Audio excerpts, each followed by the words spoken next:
inaniumiza hadi leo.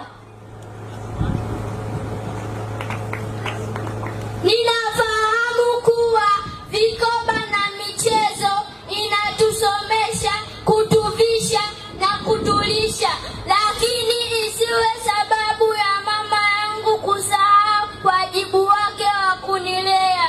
Namshangaa sana baba, anatumia muda mwingi kujenga miradi na kuwekeza pesa ili niziendeshe nikikua. Anasahau kunijenga mimi. Hivi nikiharibika, nani atasimamia pesa zake au kuendesha miradi yake? Jumbe mzuri sana huo.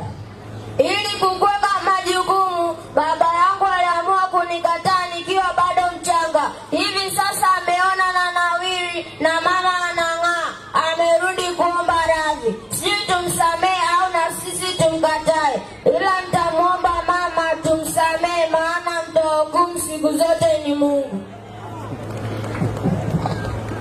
Wazazi wetu, mnapokoseana jitahidini kutafuta suluhu ili muondoe tofauti zenu. Kama msikimbilie kuachana. Tunakuwa wapweke kuishi na mzazi mmoja wakati mzazi mwingine yupo hai. Kwa nini mnatuadhibu kwa makosa yenu wenyewe? Mungu nakuomba, nchini Tanzania single father na single mother wote wawe ni wale waliofiwa na wenza wao tu, wengine tafutane suluhu. Hakuna kuachana hapo. Masingle mothers na masingle fathers tumesikia.